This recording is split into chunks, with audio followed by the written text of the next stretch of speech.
Hello. नमस्ते। नमस्ते नमस्ते नमस्ते। बोलिए बोलिए। हाँ हाँ हाँ, सुबह से फोन कर लिए आज। हाँ हाँ हाँ, बोलिए बोलिए। आपका सब खत्म हो गया ना। हम्म।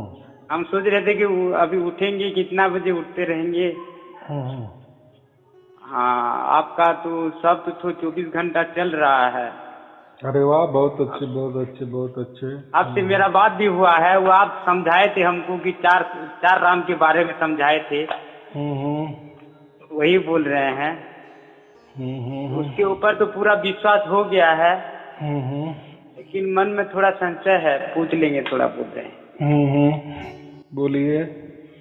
सार सा आप बोलते हैं दूसरा आदमी को सार शब्द सुनने से आनंद मिलता है। हाँ, आदमी लोग आपको पूछते हैं कैसे हैं, बोलते तो आप बोलते हैं बहुत आनंद में हूँ। सार हम्म शब्द हमको बहुत आनंद दे रहा है। लेकिन हम्म हमको ऐसा नहीं लग रहा है, हम सुन रहे हैं उसको, वो हम्म 24 घंटा सुन रहे हैं, लेकिन हम्म आनंद कैसे मिलता है। हम कैसा हम्म सोचिए, हमको कैसा अनुभव अपने आप में करे कि हमको आनंद लगे। आनंद कैसा होता है ये आनंद। देखो। ये ठीक है, हम सुन रहे हैं, खुशी हाँ में चल रहा है, दिन खुशी में चल रहा हाँ। है। दुख नहीं आ रहा है, दुख आ रहा है तो पता भी नहीं चल रहा है। हम्म पैसा का भी शॉर्टेज होने से भी माइंड टेंशन नहीं होता, या हम्म फिर शारीरिक असुविधा होने से भी माइंड टेंशन नहीं होता, और हम्म फैमिली का असुविधा होने से भी माइंड टेंशन नहीं होता, शांति है। लेकिन वो आनंद है, मैं नहीं जान पा रहा हूँ कि वो आनंद को मैं हम्म महसूस नहीं करने सक रहा हूँ। वो आनंद तो हम्म। कैसा होता है। बराबर बराबर। कैसा है देखो, हम प्रकृति में रहते हैं ना, तो प्रकृति में हम ऐसा समझो कि हमारे प्रकृति में लाखों कोटि जन्म हो गए, बराबर। बराबर। हाँ, तो हम ये मानव जन्म जब धारण करते हैं ना, तब हमको हम्म। आनंद समझ में आता है। ऐसा ऐसा नहीं है कि प्राणियों को आनंद नहीं मिलता। अगर वो आनंद अगर उनको नहीं या उनको नहीं समझ में आता तो वो कुछ करते ही नहीं, या प्रकृति बनती नहीं, या वो कोई संबंध भी नहीं करते। तो ऐसा नहीं है, आनंद की चाह सबको है, सभी को है, हाँ प्राणी हो आदमी हो, सबको आनंद ही चाहिए। लेकिन आनंद की परिभाषा थोड़ी अलग अलग है। हम कैसे है, लाखों कोटि बरस प्रकृति में रहे ना, तो हाँ हमें यही आनंद की मालूमात है, बराबर। हाँ। बराबर। प्रकृति का आनंद भी मालूम है, लेकिन जो परमात्मा है ना, वो परम आनंद है। तो उसको परम शब्द लग गया है। एक होता है आनंद, और ये जो आनंद हाँ है ना, हम बोलते हैं खुशी, मैं अभी सुखी हूँ, मैं आनंद में हूँ, तो ये हम्म। हो गया प्रकृति का आनंद। लेकिन हम क्या करते हैं, हमारी आदत गिर गई ना, या हम्म। आदत हो चुकी है कि प्रकृति का आनंद हमें समझ में आता है। लेकिन हम्म। परमात्मा वाला जो परम आनंद है, वो कैसा है, इसके और ज्यादा अच्छा है कि इससे और कम अच्छा है, तो ये हमको समझ में नहीं आता। इसलिए आपका कंफ्यूज हो गया ना कि मुझे हाँ सार शब्द तो मिल गया, लेकिन मैं आनंद में हूँ क्या नहीं हाँ हूँ ये नहीं समझ में आ रहा है। क्योंकि आप हाँ क्या हाँ। कर रहे, वो तुलना कर आनंद का रहे हो। टेस्ट हो मुझे मालूम नहीं है, हाँ, उसका अभी टेस्ट कैसा होता है। अभी देखो ना, अभी उसकी आप तुलना कर रहे हो, यानी हाँ प्रकृति हाँ वाले हाँ आनंद। तो हाँ प्रकृति वाले आनंद तो हमें मालूम है कि ये आनंद हाँ ऐसा होता हाँ है, खुशी ऐसी हाँ होती है। लेकिन जो हाँ हमने सार शब्द प्राप्त किया, परमात्मा को प्राप्त किया, तो वो तो आनंद का सागर है।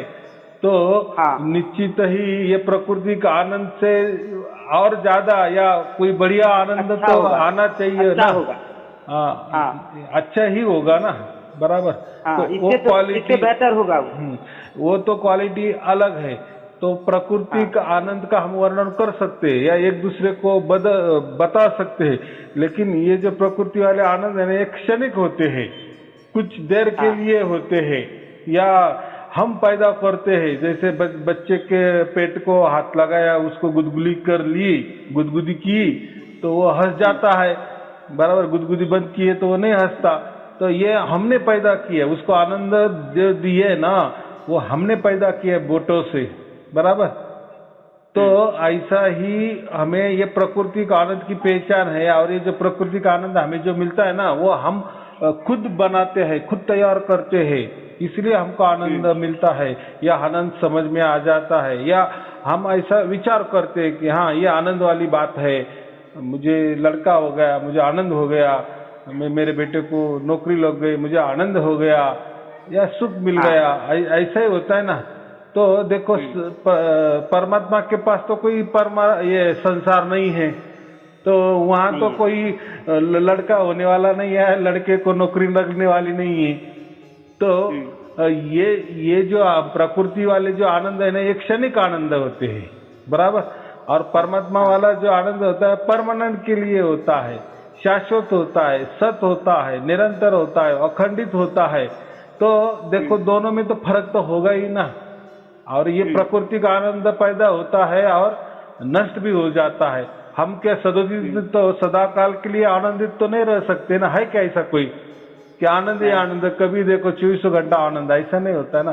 तो ये आनंद को हमें पहचान है, लेकिन ये आनंद हमको आनंद लगता है, या ये इसको हम आनंद मानते हैं, लेकिन ये क्षणिक काल के लिए होता है, कुछ देर के लिए होता है, कुछ दिन के लिए होता है, ऐसा समझो कुछ घंटे के लिए होता है। लेकिन परमात्मा का आनंद है, परम आनंद है, परम यानी शाश्वत, वो कभी नहीं बदलने वाला होता है।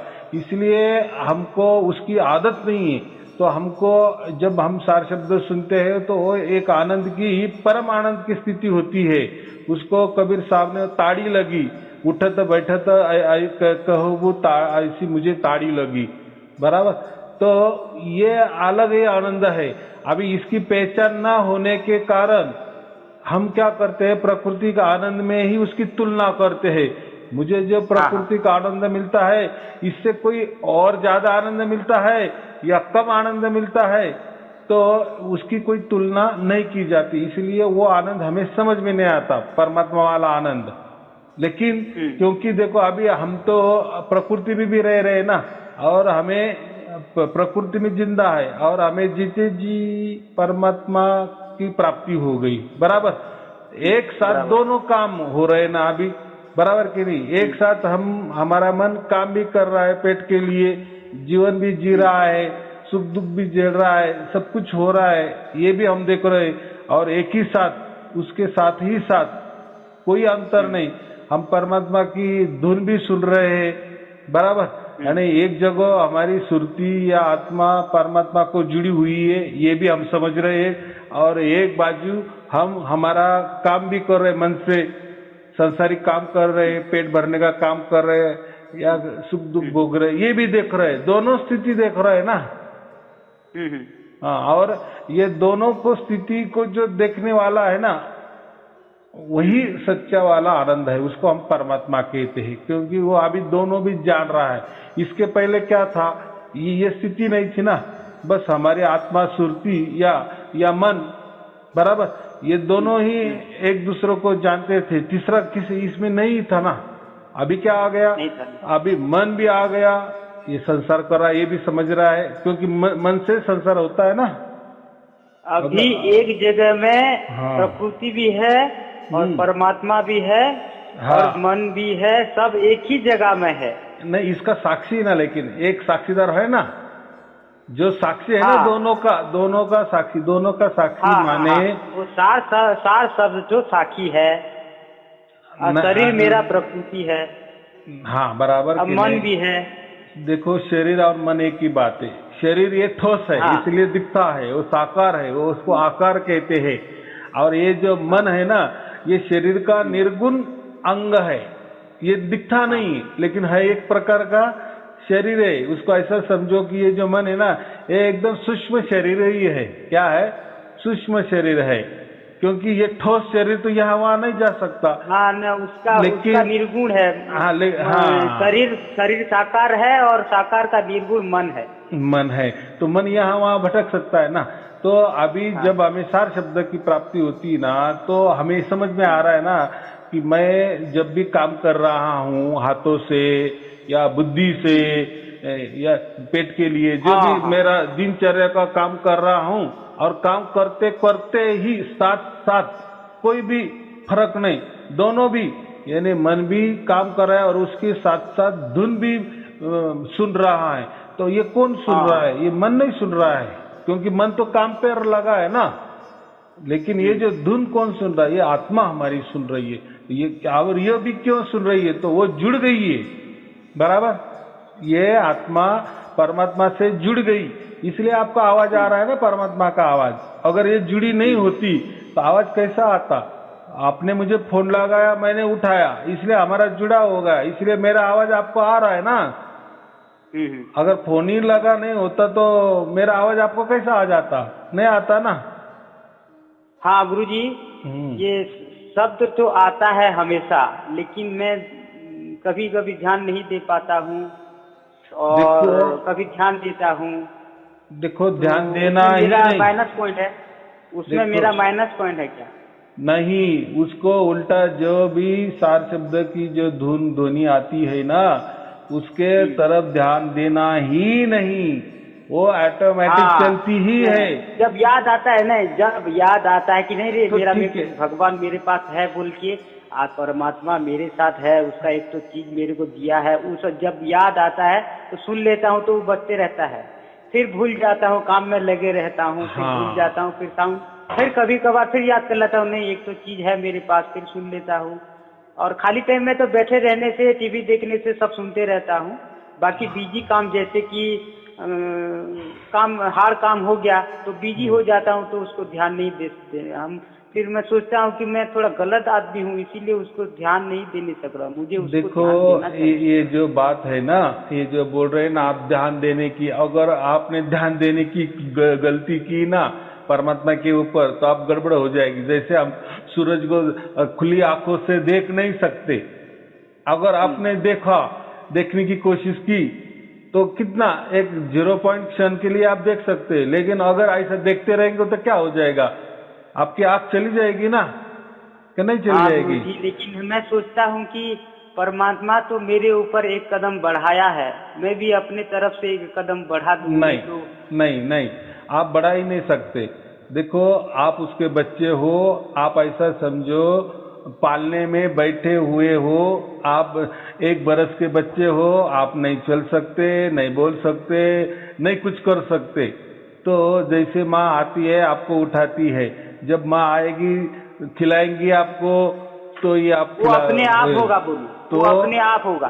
तो ऐसा ही है कि जैसा 6 महीने वाला बच्चा होता है ना, या मैंने 1 बरस वाला कहता है, जो कुछ भी अपने हाथों से कुछ भी नहीं करता, खा नहीं सकता, कुछ भी नहीं कर सकता, तो उसके लिए माँ ही सब कुछ होती है। तो ऐसा ही ये सार शब्द है, वही माँ है, वही खुद हमारे पास आती है और हमको ये करती है। हम कुछ भी नहीं कर सकते। देखो, 6 महीने का बालक क्या कर सकता है? सिर्फ देख सकता है, समझो, ये सिर्फ हंस सकता है, देखकर हंस सकता है, बाकी उसके सिवा वो नहीं चल सकता, नहीं बोल सकता, नहीं कुछ कर सकता ना। वैसा ही हमारी स्थिति है। ऐसा समझो कि हम 6 महीने के बालक ही है और परमात्मा ही जो भी करने वाला है वो सब कुछ करता है। तो ये पहली बात तो ये समझना कि हम हमारी ओर से परमात्मा के लिए कुछ भी नहीं कर सकते, कुछ भी नहीं कर सकते, कुछ भी नहीं कर सकते, बराबर। अगर ऐसा ओंकार लाए, आप बोले कि नहीं मैं ऐसा लगता हूँ थोड़ा सा सुन लो, तो देखो अभी ये आपका नया नया है, इसलिए आपको ये हो रहा है। लेकिन जैसा उसका आप आगे जाएंगे ना, तो उसकी जो भी लाभ है, उसके जो भी गुण है, वो सब आपके अंदर उतर आएंगे। तो आपको बात अपने आप ही आते हैं, फिर ध्यान देने की जरूरत ही नहीं होती। धुन ही धुन होती है, धुन ही धुन होती है। जैसे आपने टेप रिकॉर्ड पर गाना लगाया, मोबाइल पर गाना लगा दिया और काम कर रहे आपका जो भी है, बराबर कि नहीं? तो आप बराबर उसी वक्त कुछ होगा तो उसको सहज समाधि कैसे बोला जाएगा, बोलो? तो जैसे हम अगर कुछ करते हैं तो उसको कैसे सहज समाधि होगा? वो भी तो कठिन समाधि हो जाएगा। तो कबीर साहब तो सहज समाधि कर रहे हैं। सहज मतलब कुछ करना नहीं, कुछ करना नहीं है ना, जो भी हो रहा है उसकी ओर से होता है, जो भी करना होता है उसकी ओर से होता है। इसलिए तो सस्ते, देखो समाधि तो हम नहीं लगा सकते, एक मन वाली समाधि तो हम लगा सकते हैं, वो तो कितनी कठिन वाली होती है ना। जो मन वाली समाधि होती है वो तो कितनी कठिन होती है, उसके लिए नियम, व्यायाम आसन, प्राणायाम, त्याग, परित्याग, क्या बोलते हैं, संन्यास, ये करना नहीं, वो करना नहीं, एकांत स्थली जाना वगैरह वगैरह, बहुत बहुत बहुत कठिन होती है वो मन वाली समाधि। तब कभी लगी तो लगी, वो भी क्योंकि थोड़ी क्षण के लिए लगती है। इतनी समझो 50 बरस की मेहनत करो और एक क्षण के लिए वो समाधि लग सकती है। कितना, देखो उसके लिए एक क्षण के समाधि के लिए आपको 50 बरस खोने पड़ते हैं, लेकिन वो भी एक क्षण के लिए। और क्या मिला, 50 बरस भी गए और एक क्षण के लिए समाधि लग गई। तो इसलिए वो खाली समाधि अपना बहुत अहंकार कठिन है। खाली मजबूत हो गया, बोलो, खाली अपना हाँ अहंकार खाली मजबूत हो रहा है हाँ, उसमें। कि मैंने किया, मैंने किया, मैंने किया, मैंने समाधि हाँ, को प्राप्त किया, ये और क्या कुछ होगा, नहीं हो रहा है। आनंद। लेकिन ये जो हाँ, परमात्मा वाला जो कबीर साहब ने सहज समाधि कहे ना, वो तो उसकी ओर से होती है। और दूसरी बात, हमें उसकी ओर ध्यान भी नहीं देना पड़ता है। लेकिन ये नया नया बोलने के लिए मैं बोलता हूँ कि वो धुन आती है, उसके ऊपर थोड़ा लक्ष्य दो, तो ये नए नए के लिए। बाद में तो जैसे वो एक उसका जुड़ा हो गया ना, बाद में उसका दायरा इतना बढ़ जाता है, इतना बैठ जाता है कि हम दुनिया धुन चाहकर भी होती है। उससे अलग नहीं हो सकते। हम कैसे, क्या चाहकर भी उससे अलग नहीं हो सकते। देखो वो तो धुन आपने तो नहीं लाई ना, नहीं आपके कष्ट से नहीं प्रकट की ना धुन को, क्या किए उस, आप नहीं कुछ नहीं। कष्ट किए, कुछ नहीं किए। तो वो तो आपे आप आई ना, तो आपे आप आई है तो आपे आप भी जाएगी। लेकिन अभी आई तो वो जाने के लिए नहीं आई, बराबर। वो अभी आई ना, तो वो अनंत काल के लिए आई है। अभी आपका आनंद से जुड़ाव हो गया है। देखो आपने आनंद को अभी जाना ना, क्या इसके पहले आनंद वो अनंत नहीं था क्या? परमात्मा अनंत नहीं था, आदि वो परमात्मा तो आदि अनादि से है ना, क्योंकि उसकी कोई शुरुआत ही नहीं हुई, तो एंड होने की बात ही नहीं है ना। तो आदि अनादि है परमात्मा। वैसे ये धुन तो आदि अनादि है। आपने अभी जान लिया, उसका मतलब क्या वो अभी शुरू हो गई क्या वो धुन? नहीं, वो तो धुन चल रही थी, लेकिन आपने उसकी पहचान कर ली, बराबर। यानी परमात्मा की पहचान आपको अभी हो गई।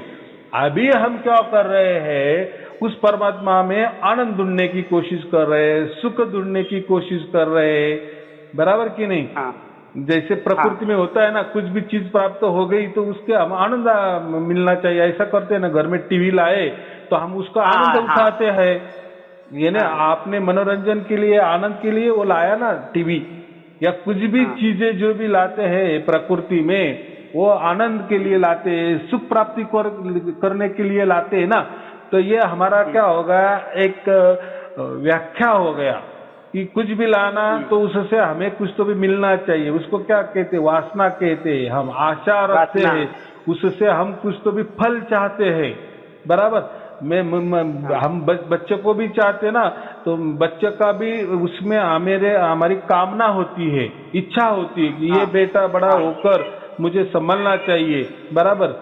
तो बेटा तो चाहिए, लेकिन किस लिए चाहिए? तो मुझे बुढ़ापे में सहारा चाहिए। ये क्या हो गई? आपकी इच्छा हो गई, आपकी कामना हो गई। यानी आप वस्तुओं में भी सुख ढूंढने की कोशिश कर रहे, आनंद ढूंढने की कोशिश कर रहे। वैसे जीते जागते व्यक्ति में भी आप यही करना चाहते हैं ना। जैसे बेटे के लिए, बेटा भी चाहिए तो किस लिए चाहिए आपको? सुखी खुशी के लिए चाहिए ना। आपका बुढ़ापे का जीवन अच्छा जाए, या आपको सहारा मिल जाए, यही इच्छा है ना। यानी आप जीवित से भी इच्छा ही ढूंढते हैं, सुख ही ढूंढते हैं, आनंद ही ढूंढते हैं उसमें। वस्तु से भी वही काम करते हैं। जो भी आप चीज लेते हैं ना, उसमें भी यही ढूंढने की कोशिश करते हैं। मोबाइल लिए, उसमें भी आप सुख ढूंढने की कोशिश करते हैं, आनंद ढूंढने की कोशिश करते हैं, बराबर कि नहीं? तो हाँ, हम आदमी ऐसे है या मानव ऐसे है कि हर इसमें सुख चाहते हैं। फिर चाहे बेटा हो या चाहे बेटी हो या बहू हो, कुछ भी हो, या कोई भी वस्तु हो, जीवित वस्तु भी नहीं हो, वस्तु तो जान नहीं होती ना। लेकिन जिसमें जान भी हो या ना हो, जीवित हो या ना हो, तो हम हर वस्तु में या हर जीवित वस्तु में हम हमारी कामना रखते हैं कि इससे हमें कुछ तो भी फायदा होना चाहिए। तो हाँ, स्वार्थ चाहिए। लेकिन अभी देखो, परमात्मा आपको मिला तो परमात्मा के उसमें आपका क्या स्वार्थ? परमात्मा का क्या स्वार्थ है? कुछ स्वार्थ नहीं ना। लेकिन मिल गया लेकिन आपने तो कभी ना कभी देखो, लाखों आपके जन्म गुजर गए, कोटि जन्म गुजर गए, उसमें कभी कभी आपने एक कामना तो मन में तो लाई होगी ना कि नहीं, मुझे मेरे बाप को मिलना है, मुझे परमात्मा को मिलना है। हाँ हाँ हाँ हाँ, ये तो कभी न वो कभी कामना है। आपने, लेकिन ऐसा समझो कि आपका उतना भाग्य ही नहीं था ना आपके पास, इसलिए आपको इसके पहले नहीं मिला। बराबर, नहीं मिला। जैसे अभी आपके पास साइकिल है, बराबर, तो आपको अभी 4 व्हीलर खरीदी करनी है, 4 चाक वाली गाड़ी खरीदी करनी है, कार खरीदी करनी है आराम के लिए, बैठने के लिए, लेकिन आप अभी खरीद नहीं सक रहे। क्यों? तो आपके पास उतना पैसा नहीं है, बराबर कि नहीं। लेकिन जब आपके पास पैसा आएगा तब आप गाड़ी खरीदी कर लेंगे, बराबर।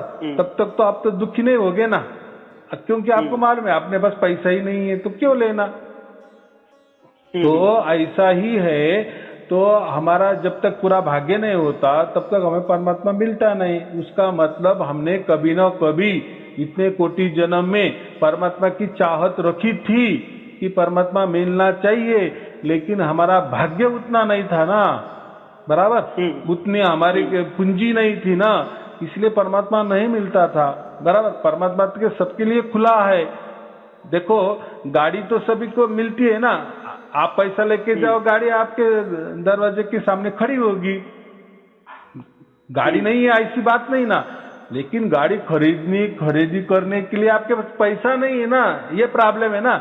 वैसा परमात्मा तो सदा सर्वकाल है, वो तो परमात्मा तो आदि अनादि से है, वो तो आज नहीं पैदा हुआ ना, वो तो आपके पहले से ही था और आगे भी रहेगा। उल्टा आप नहीं रहेंगे आगे, तो परमात्मा तो था, लेकिन परमात्मा प्राप्ति के लिए आपके पास आप भाग्य नहीं था, बराबर, वो उतनी भाग्य की पूंजी नहीं थी, बराबर, तो इसलिए आपको प्राप्त हुआ। तो आपका भाग्य हो गया, इसलिए अभी परमात्मा मिल गया। अभी देखो, फिर हर चीज मिलने के बाद हम उसमें क्या ढूंढने की कोशिश करते हैं, उसमें सुख ढूंढने की कोशिश करते हैं, आनंद ढूंढने की कोशिश करते। तो ऐसा ही आपको हो गया है, क्योंकि आपको आदत पड़ गई ना किसी के इसमें सुख ढूंढना, आनंद ढूंढना। तो अभी ऐसा है, अभी आप नया नया है, तो अभी आपको परमात्मा मिला है, तो पूरी तरह से वो उतरने दो ना आपके अंदर। मैं क्या कहता हूँ, जिसको हम 24 घंटा कहते हैं ना, 24 घंटा माने क्या, धुन ही धुन होती है, आप नहीं होते, उसको 24 घंटा कहते हैं। अभी जैसे अभी मैं आपसे बोल रहा हूँ, लेकिन धुन मुझे स्पष्ट तरह से सुनाई दे रही है, यानी धुन मेरे आगे है और बाद में मेरा बोलना है।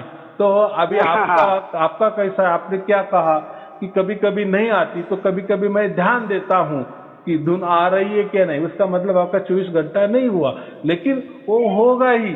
वो ऐसा समझो कि ये सीढ़ी ऐसी ना, ये ऊपर ही चढ़ती है और हमें चढ़ना ही पड़ता है ऊपर, हम नीचे कभी नहीं देख सकते। अगर नीचे देखेंगे ना कि हम कितने ऊपर गए, तो आपको चक्कर आ जाएगी। तो आपको अभी इतना ही करना है, ऊपर ही चढ़ना है, इन्हें ऊपर ही चढ़ जाना है। इसका मतलब क्या है, ये जो है ना धुन का वो दायरा बढ़ता ही जाता है, फिर 24 घंटा पूरा हो जाता है और फिर धुन ही आगे होती है। फिर उसमें आप जो बोले ना कि मुझे आनंद नहीं मिल रहा है, फिर वो आनंद आपको मिल जाएगा, फिर वो आपकी ताड़ी लग जाएगी। हाँ, लेकिन अभी नहीं, लेकिन मिलेगा। तो परमात्मा को क्या कहते हैं हम, वो तो आनंद का सागर है, तो फिर आनंद कैसे नहीं मिलेगा। परमात्मा मिल गया तो उसके साथ साथ आनंद आ गया ना। परमात्मा तो शांति का सागर है, तो परमात्मा मिल गया तो शांति आपको मिलने वाली ही है, बराबर कि नहीं। परमात्मा सुख का सागर है, तो परमात्मा मिलने के बाद आपको सुख मिलना ही मिलना है, बराबर कि नहीं। परमात्मा पवित्रता का सागर है, तो आप जैसे परमात्मा प्राप्त होगा, आप परम पवित्र बनेगी। वो सब ऑटोमेटिक होने वाला है, उसके लिए आपको कोई परेशानी उठानी नहीं के, क्योंकि परमात्मा स्वयं प्रकट हुआ है ना, स्वयं आपके पास आया है ना, तो उसकी जो भी खूबियां है वो सब आ जाएगी। जैसे हमारे लिए पंत प्रधान समझो मिलने को लिए आए, ऐसा समझो आपके घर, तो पंत प्रधान आते हैं तो उसके साथ गाड़ियां होगी, उसकी सिक्योरिटी फोर्स होगी कि नहीं। पंतप्रधान का विमान भी होगा, हवाई जहाज भी होगा, वो भी आपके घर के सामने उतरेगा, बराबर। कोई गाड़ियां बिड़िया उसकी जो भी 101 गाड़ी होगी अलग अलग, उसके कोई कमांडो होंगे, सब ताफा आएगा ना कि चलो पंतप्रधान आपके घर में आने वाले। तो पंतप्रधान अकेले तो घर में नहीं आएंगे ना, तो वो सब साथ में लाते हैं ना। तो ऐसा ही जब परमात्मा हमें मिलता है ना, तो उसके जो गुण है ना कि वो आनंद का सागर है तो आनंद जरूर लाता है, वो सुख का सागर है तो सुख उसके साथ आता ही है। यानी परमात्मा और क्या और सुख क्या एक ही बात है, आनंद क्या और परमात्मा क्या एक ही चीज है, बराबर। तो डिफॉल्ट वो आ ही जाता है। जब परमात्मा प्राप्त होता है, परमात्मा के जो भी सब खजाना है वो हमें प्राप्त होता ही होता है। और परमात्मा का खजाना तो इतना है कि वो तो अनंत है, उसको हम अनंत कहते हैं, वो कभी मिटने वाला नहीं है या खत्म होने वाला नहीं होता है। तो अभी कोई चिंता की बात नहीं है, अभी आपके जब 24 घंटा हो जाएगी तो ये सब आपको आनंद की प्राप्ति होगी, सुख की प्राप्ति होगी, शांति की प्राप्ति होगी, आप पवित्रता की प्राप्ति होगी, सब प्राप्ति हो जाएगी, बराबर। आप करुणामय होंगे, दयावान होंगे, जो भी परमात्मा के गुण है ना वो सभी आपके अंदर उतर आएंगे, डिफॉल्ट आएंगे। उसके लिए आपको कुछ करना ही नहीं है, क्योंकि परमात्मा आपके तरफ आने के लिए आपने कुछ किया नहीं, बस आपका भाग्य हो गया और परमात्मा मिल गया। ऐसा ही परमात्मा सबको मिलता है। भाग्य का बहुत बड़ा काम है क्या है? भाग्य का बड़ा है इसमें। भाग्य माने मेहनत बड़ा नहीं, मेहनत कुछ नहीं है, भाग्य मेन चीज है, इसीलिए मिला। हाँ, भाग्य को ज्यादा सपोर्ट मिलता है। देखो मतलब पूरा चीज तो भाग्य के ऊपर जाता है इसमें। एकदम बराबर है ना। देखो जो कष्ट होता है ना, प्रयत्न होते हैं ना, जो हम हमारा कहते हैं ना, इसमें कुछ नहीं है। नहीं, ये जो प्रयत्न, ये जो इसमें कुछ नहीं है, जो कष्ट जो हम करते हैं ना, यह प्रयास हम जो बोलते हैं ना, ये प्रकृति के लिए ठीक है। देखो प्रकृति में आपने कोई कष्ट किए, कोई प्रयास किए, तो आपको उसका फल मिलता है ना। जैसे पैसे मिलेंगे, आपका आपने ज्यादा मेहनत की तो आपको मेहनताना मिलेगा, ज्यादा पैसा मिलेगा ना।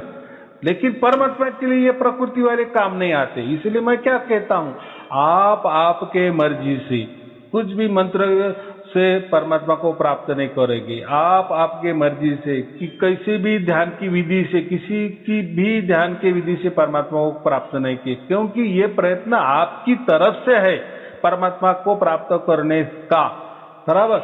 जब भी आप कोई प्रयत्न करेंगे परमात्मा प्राप्ति के लिए, आप जो भी कोई प्रयास करेंगे परमात्मा प्राप्ति के लिए, आप जो भी कोई तौर तरीके अपनाएंगे परमात्मा प्राप्ति के लिए, वो उससे परमात्मा प्राप्त होता ही नहीं। और आज तक किसी को हुआ भी नहीं।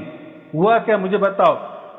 कोई बहुत सारे लोग ध्यान भी करते हैं, मंत्र साधना भी करते हैं, गुरु पूजा भी करते हैं। अगर होगा तो प्रकृति खाली होगा तो प्रकृति मिलेगा। हाँ, वो उसको वो ऐसा समझो, उसको डुप्लीकेट मिला होगा कुछ भी हुआ, और उसको वो परमात्मा समझता होगा कि वो मिल गया।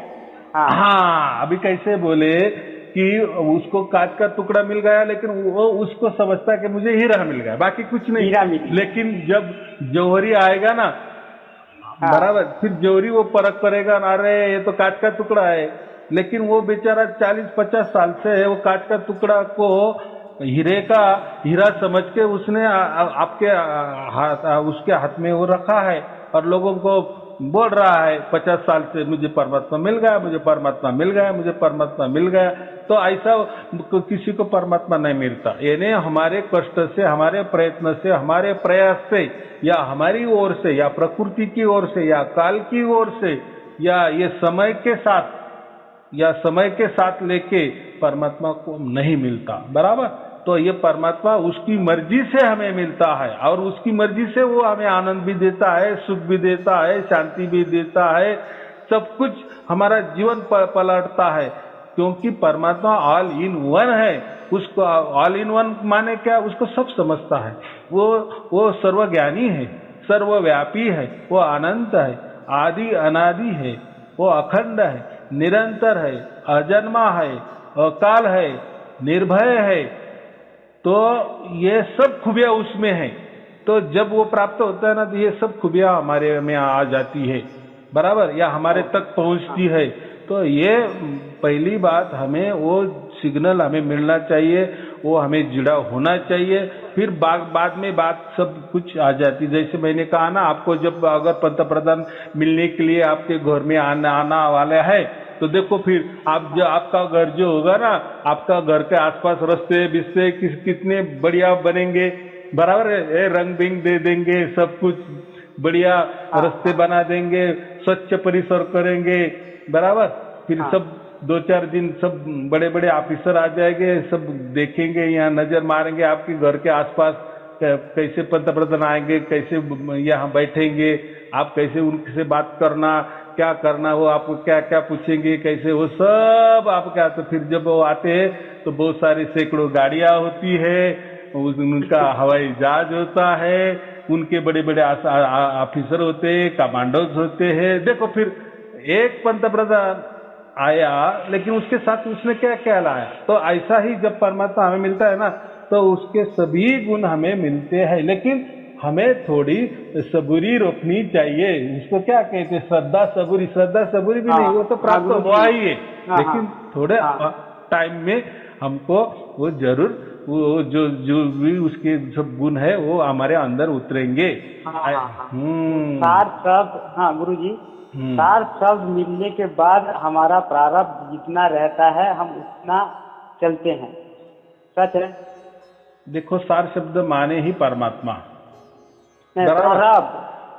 प्रारब्ध नहीं, प्रारब्ध किसको कहते हैं? जो भी हमारा अभी जीवन चल रहा है ना, वो प्रारब्ध की वजह से चल रहा है। यानी पिछले जो हमारे जन्म हुए ना बहुत सारे, उसमें जो भी हमने पाप पुण्य जो भी किए ना, उसका निचोड़ उसको कहते हैं प्रारब्ध, बराबर। मतलब इस जन्म में वो खत्म होगा।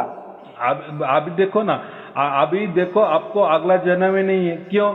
अभी आपने जितने जी परमात्मा को जुड़ गए ना, आपको परमात्मा ने पकड़ लिए ना, परमात्मा से आपका जुड़ा हो गया, वो जिते जी हो गया ना, तो अभी आपका जिते जी परमात्मा मिलने के कारण आपको अनंत काल के लिए अभी मोक्ष मिल गया। मोक्ष माने क्या? कोई आपका अभी जन्म ही नहीं होने वाला है। अनंत काल में आप परमात्मा की गोद में अनंत काल के लिए आनंद में बैठने वाले हो, सुख में बैठने वाले हो, शांति से बैठने वाले हो।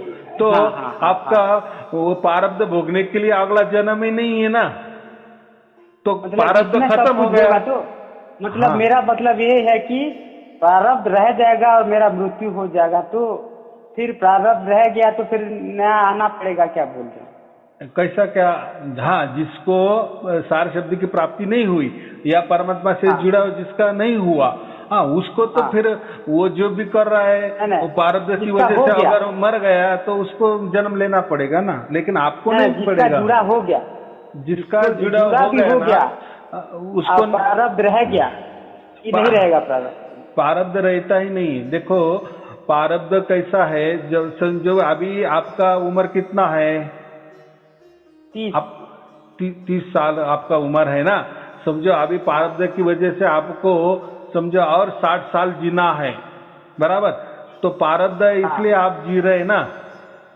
अगर आपका प्रारब्ध खत्म आज ही हुआ तो आज ही आपका मृत्यु हो जाएगा, लेकिन ऐसा नहीं, आपका प्रारब्ध और है ना, इसलिए आप जीवित है, आप बोल रहे हैं, यानी आपका प्रारब्ध अभी शेष है, बराबर।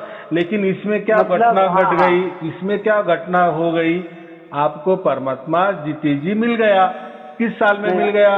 ये 30 साल में मिल गया, बराबर। और आपके जो भी अभी जितने भी उम्र बाकी है, तो वो तो प्रारब्ध तो चलने वाला है। फिर वो प्रारब्ध में सुख भी होगे, दुख भी होगे, प्रारब्ध तो मिक्सिंग होगा ना, सुख दुख का मिक्सिंग होगा ना। लेकिन घटना क्या घटित गई कि आपको 30 साल में ही परमात्मा मिल गया, बराबर। अभी आपका परमात्मा से जुड़ा होने के कारण अभी जो भी आगे जो चलने वाला प्रारब्ध है 60 वर्ष ऐसा समझो, यानी आपकी 90 साल में मृत्यु होगी ना, तो उसमें से 30 गया, बराबर। और 30 में ही आपको अभी परमात्मा मिल गया, परमात्मा से जुड़ा हो गया, बच्चे अभी 60 साल आपके। अभी 60 साल में तो सुख दुख तो आने वाले ही है, लेकिन अभी आपका जीवित से ही, यानी आपके 30 साल के उम्र में ही परमात्मा से जुड़ा होने के कारण आगे वाला जो भी प्रारब्ध है और उसमें जो भी सुख दुख आने वाले हैं वो बिल्कुल हल्के हो जाते हैं। माने जो भी अभी दुख आएंगे ना वो पूरे हल्के हो जाएंगे। और जब तक आपका परमात्मा से जुड़ाव नहीं था ना, तब ये जो दुख आने वाले हैं ना, वो बहुत कठिन वाले होते हैं। क्योंकि दुख देने वाला कौन होता है? काल होता है, ये प्रकृति ही होती है ना, वो तो उसका परत फेड़ कर लेती है ना। सुख दुख माने क्या है? वो लेना देना समझो। हमने पिछले जन्म किसी को तकलीफ दी ना, तो ये जन्म में वही आदमी हमको तकलीफ देता है, तो ये सुख दुख देना, ये सुख दुख चलता है। अभी ये तो हमको छोड़ना पड़ेगा ना, वो तो चुप्ता करना पड़ेगा ना, चुप्ता करना पड़ेगा ना। लेकिन अभी चुप्ता तो चुप्ता तो हमको तो करना ही है, लेकिन हमें तो अभी परमात्मा मिल गया है। तो अभी वो जो है ना, जो आने वाले जो दुख होंगे प्रारब्ध की वजह से, वो बिल्कुल हल्के हो जाते हैं। और ऐसा समझो कि आएंगे, लेकिन उसका जो परिणाम है इतना कठिन नहीं होता, बहुत हल्के से जाते हैं। कठिन होने से भी चलेगा। मेरा बात सुनिए थोड़ा। हाँ, कि प्रारब्ध तो आएगा और रहेगा, लेकिन बीच में अगर हो अकाल नहीं बोलते हैं क्या, एक्सीडेंट। हाँ हो, तो मतलब वो तो जानता है कि कितना बजे मुझे जाना है, बराबर है। तो वो जैसे तैसे भी करके मेरा वो चीज जो खत्म करेगा क्या प्रारब्ध। अरे भाई, मैं क्या बोल रहा हूँ, आपका जुड़ाव हो गया ना। जुड़ाव माने क्या? परमात्मा ने आपके साथ गांठ बांध ली, डोरी जो फेंकी ना उसने, तो आपके आत्मा को उसने पक्की गांठ बांध ली। गांठ किसने बांधी? परमात्मा ने बांधी। किसको बांधी? आपको बांधी, बराबर।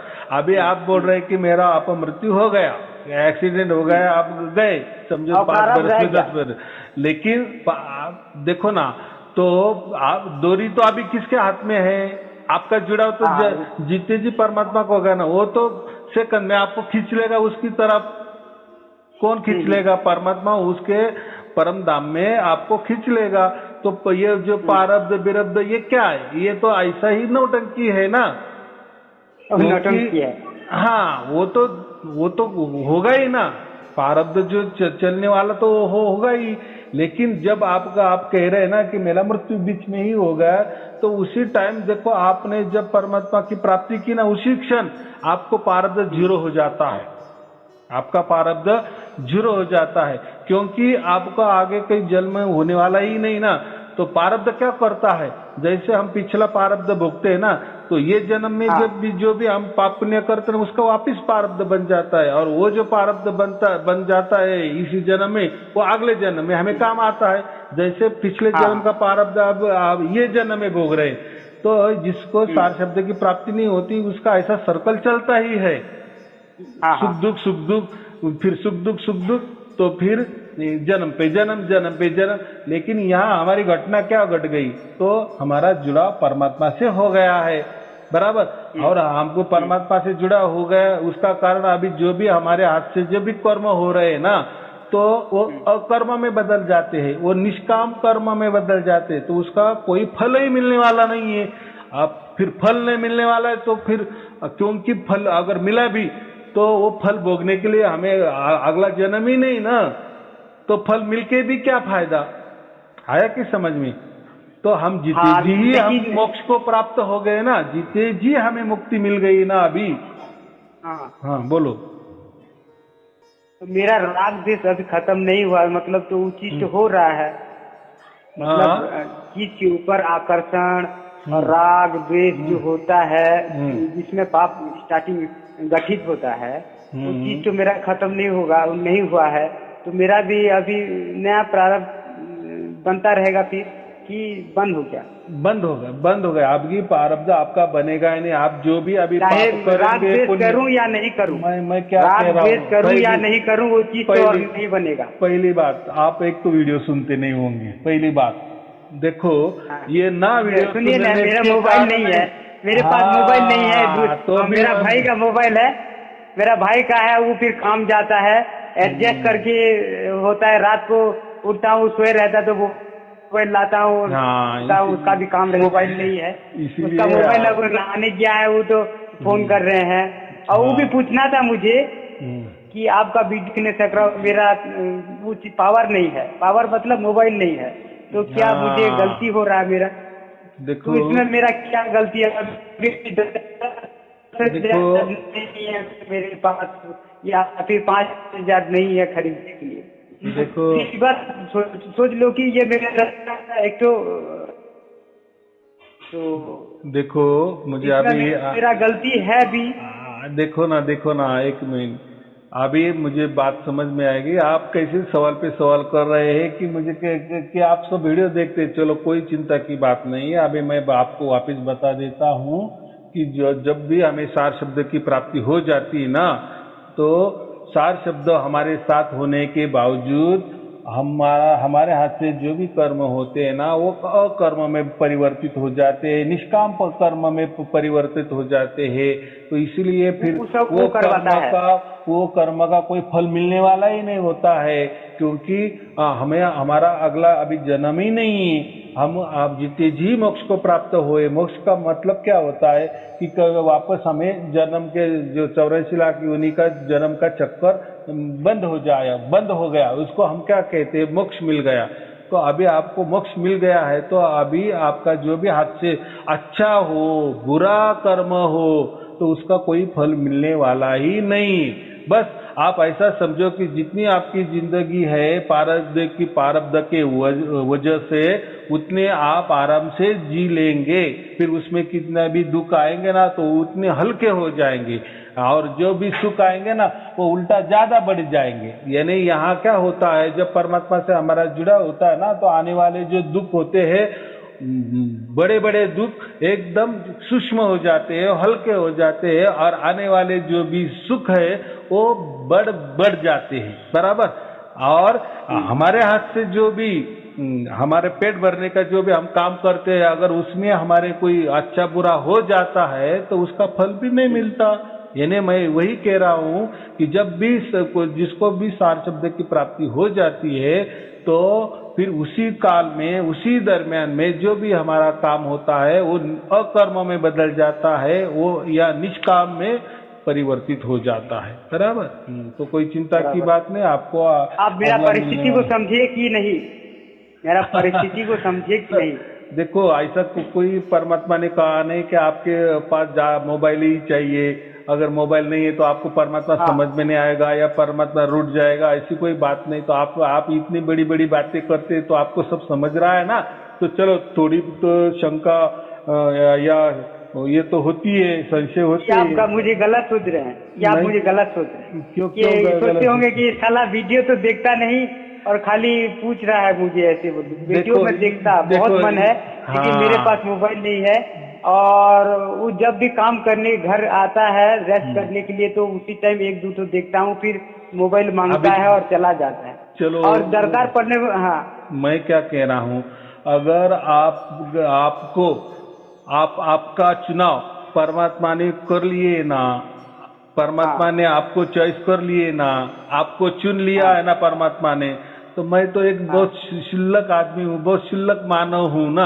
तो मैं आपके ऊपर कैसा संशय लूँ कि आप ऐसे हो या वैसा हो। मैं तो ये देख रहा हूँ कि आप जैसे को परमात्मा ने चुन लिए ना, तो मेरे लिए आप भी बहुत बड़े महान हो गए ना, कि आपको परमात्मा ने चुन लिया, परमात्मा की और आपकी पहचान हो गई, परमात्मा से आपको जुड़ा होगा। ये महान घटना आपके साथ घटी ना, तो इसलिए मैं यही कह रहा हूँ ना कि परमात्मा ने आपको चुन लिए, तो मैं बड़ा कि परमात्मा बड़ा? तो परमात्मा इतना महान है तो भी उसने ही आपका चुनाव किए ना, तो वो परमात्मा का चुनाव व्यर्थ थोड़ी जाएगा क्या? तो ऐसा मत करो, आप महान नहीं हो, ऐसा कभी नहीं समझना कि नहीं। तो मैं अभी दिया ना उदाहरण, परमात्मा ने आपका चुनाव कर दिए तो आप कितने महान होगे। तो मैं मेरे बुद्धि से आपको कैसा ये ऐसा वैसा कहूंगा कि आप ये हो वो हो, तो कोई चिंता की बात नहीं, सब अच्छा होगा। बहुत लोग आपको फोन करते होंगे तो बोलते होंगे कि अभी देखो ना, आपको बोर भी लगता होगा। अभी देखो, अगर आपने पूरे वीडियो देखते तो आप मुझे कोई सवाल नहीं करते, बराबर। अभी हम दोनों बोल रहे हैं तो कितने मुझे फोन आ रहे हैं, मैं उनका नहीं उठा रहा हूँ, तो वो क्या करेंगे यार, गुरु जी को कभी फोन लगाए तो गुरु जी का फोन ही चल रहा था, हमको फोन लेना चाहिए। आपको फोन आ रहा है अभी, बराबर, अभी फोन आ रहा है आपको। हाँ, गलत होगा मेरा। और बाजू वाली एक दो मोबाइल और है, तो उसमें भी घंटियां चालू है, लेकिन मैं नहीं उठा पा रहा हूँ। तो ये होता है, इसलिए मैं क्या कहता हूँ कि वीडियो सुनते जाओ। अभी ठीक है, आपकी परिस्थिति नहीं है, आपका नया फोन नहीं है, इसलिए ये हो गया, लेकिन चलो आपका संशय तो मिट गया ना। हाँ बोलो बोलो।